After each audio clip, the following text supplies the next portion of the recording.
It is no doubt that the Toronto Maple Leafs are in a very rough spot right now, and with Game 5 tomorrow, this could be the end of the Toronto Maple Leafs as we know it, according to a report by Elliot Friedman. So I'm going to break down that report in this episode of Leafs Digest, as well as some updates regarding the Leafs for tomorrow's game. Some Leafs fans are in shambles, so stay tuned for all that in this episode. Before we do, quick reminder, hit the subscribe button. About 80% of you who are watching are not subscribed, so if you haven't already, make sure to hit that button. And yeah, I am in Toronto right now, so I'm not at my normal setup, so I'll have to bear with me for the next few days while I'm here, and hopefully I give the Leafs some luck and they can take care of business tomorrow. But Darius, we have some stuff to get into today, and you saw our video earlier today about changes coming for Sheldon Keefe. We have some more updates on that, but a huge Elliot Friedman bomb dropped this morning, and this was on the 32 Thoughts podcast. He says this is the end for this group, core four, if they don't pull off a big comeback. And there's a lot of things kind of to discuss here with this, but I think the biggest thing here is obviously Elliot Friedman knows people, he knows things, and I think in this case,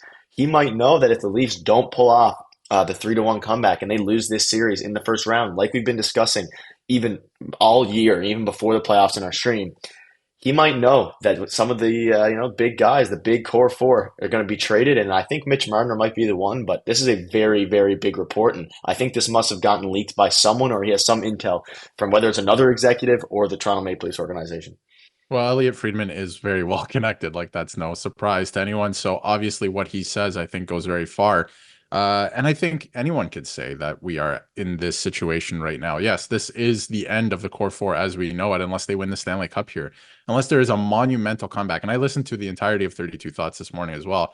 And he went on to say that, like, yes, this will be the end of the core four if they lose this series. And they have a far greater percentage of losing this series than winning, especially in terms of work ethic and all that other Yeah. stuff that we saw on Saturday night. It looks like they are going to lose this series. Just the fact of the matter. I'd rather them win, but it looks like that's going to be the case. And it's pretty crazy that we're at this point because the series is not over yet. But as Leaf fans, again, we talked about it yesterday and the day before that and the day before that and the year before this and the year before that. It's the same thing over and over again, and the results are not changing. So I think that is exactly what's going to happen if they do not get a miracle result here. Yeah, and again, it's a very interesting time for Elliot Friedman to come out and say this. Obviously, we kind of know that or we assumed, I guess, sorry, that if they lost the series in the first round, that they wouldn't bring back everyone. But again, I think we can discuss it a little bit more in depth. Mitch Marner is probably going to be the guy that goes, and they're probably going to bring back, hopefully, Jonathan Tavares on a much more team-friendly deal than he is on right now. But what a wild time to be a Leafs fan. And the crazy part about this, as you kind of mentioned it, they still play tomorrow. They're still in the playoffs, and this is happening within. That's just going to show how bad it has been for the Maple Leafs. And I don't think that the core four is only going to change up. I think the management's going to change up. Not Brad Trill. I think he's probably safe. I think Sheldon Keefe's going to be gone. Like, there's a lot of things here. And on Sheldon Keefe, he had some things to say about tomorrow's huge matchup. And he said special teams and goaltending are two areas that we have to be better in. And I don't necessarily know if that's super fair to Ilya Samsonov. He obviously hasn't been great. But I mean, you knew coming into this series you had the severe disadvantage in the goaltender department because both of the Bruins goalies, arguably, definitely Jeremy Swayman, is better than the Leafs 1A and 1B in Wall and Samsonov. So the special teams, though, is something that, I mean, Boucher, the coach for them, especially to the power play, has been brutal. And I'm not going to say it's his fault necessarily because ultimately the players need to play and they need to score. But the special teams have been brutal. What are your thoughts on this comment by Keefe here? I mean, kind of pointing out the obvious. I mean, kind of throwing Ilya Samsonov under the bus a little bit. But, I Yeah. mean, he does have to be better if they want to win the series. It's just, I don't know if Ilya Samsonov is that good. Yeah, I'm not sure if this quote is from Sheldon Keefe or me the other day because it's very obvious and everyone can see that it's special teams and goaltending that is the issue so far through these. It's going to be 5 games coming up here. And I think if the ship is going to go down in 5 games, 6 games, whatever it is, if the ship is going down, I think it has to go down with Joseph Wall now. I've had a couple of days to think about it, and I think that that's just the way it has to be. A couple of the goals on Saturday were shocking. Like, if you do your scouting report, like the conversation, I've heard a lot of conversation from different people. The way JVR scored is exactly the way JVR scores to put them up 1-0. So I feel like you have to kind of anticipate that. And it's just a couple shocking plays where Samsonov just doesn't look like, it's not that he's not engaged. He just doesn't look like he's in the right spots to make the save. He doesn't look like he is feeling it in the games. He just looks lost sometimes. So I think if the ship is going to go down now, it might have to go down with Joseph Wall. And it might because Joseph Wall hasn't looked great since being injured earlier in the year. So it's going to be very interesting to watch. And I know Sheldon Keefe cannot give away what they're working on or what they're going to improve or look to improve. But that quote is literally like okay, man, we know. Like we were watching the games. We know exactly that's the issue. Yeah, and that's exactly what you just said. Obviously, the special teams have been something that's been probably their biggest kryptonite this playoffs, and then goaltending. I mean, Samsonov has to be better, but again, it comes down to the fact that I just don't know if he's the guy who's going to be able to carry the Leafs to a win. We kind of mentioned Jeremy Swayman; he stole a game a few days ago, leaving game 2 or 3, and there's some other stuff to go over, so I won't harp on that too much. But you can see it's all smiles on the bench at Leafs practice, so that's an interesting thing to note after the old what happened the other day with Nylander and Marner, as we covered in the video the other day. But this is what I want to get into now. So you look at the Leafs practice lines: Bertuzzi, Domi, Marner, Nice, Tavares, Nylander, Robertson, Holmberg, Jonkrock, and obviously Matthews is missing. We'll have a video covering that coming out soon. There's some interesting stuff there. But Darius, you look at the bottom tweet, and you can see the Kings have not won a round since their last cup in 2014. If they lose in the first round, they could be a prime trading partner with the Leafs. Marner for Kempe and Anderson.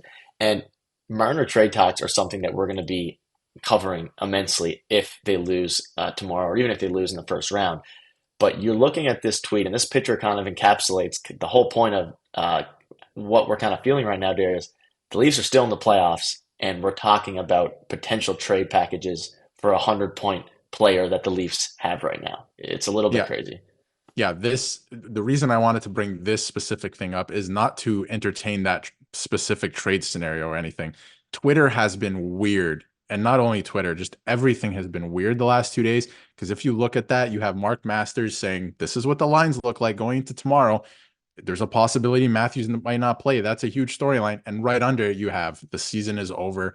Let's trade Mitch Marner, and this is what we might get back for him. It is such a weird dynamic going on right now that I can't even wrap my head around it. Like everyone's already checked out. It's because we've seen them, what happens when you put this product on the ice year after year. So everyone's already checked out. We've seen this before. Let's just move ahead to the next thing. But they are still in the middle of a playoff series. It's really shocking. And if they want to stick together, they're going to have to pull together and win a game at a time here because they cannot lose anymore or else they're done, which is a great dynamic to have. That's a great situation to be in. But to go back to the smiles on the bench thing too, I don't know. I saw a lot of discourse this morning that they should be very serious and not smiling while at practice and they're down 3-1, stuff like that. Listen, somebody probably said something funny, or maybe they're just trying to lighten the mood. I don't think they should come in sulking and hating their lives or anything like that. But obviously, like seeing them smirk and stuff after a performance like that is not great. So I hope that they just turn it around and can be a little more serious when it comes to game time. But something like that, I'm not going to put too much stock into any specific moment because they always have the cameras on them, right? So at least they're feeling loose and hopefully they can put something together tomorrow. But listen, the dynamic right now is weird. The fan base, the temperature is not great, and it's just weird. Everyone's like, "Hey, here's some trade scenarios," and we got a game 5 tomorrow. It's weird. Yeah, and the funny thing is that hopefully tomorrow goes well. But if not, we'll definitely be entertaining some of these trade scenarios and discussing them. But like for now, hopefully the team is focused on winning some games. And you have fans who are quite frankly irate with the prices of the tickets, with the Leafs product, and it's been like this for years. But that'll wrap it up. Let us know your thoughts are on all this, on this crazy report that came out this morning. We're gonna have a lot of videos coming out, probably another one today or early tomorrow. So make sure you stay tuned for that. And thank you guys for watching. And hopefully the Leafs can take care of business tomorrow.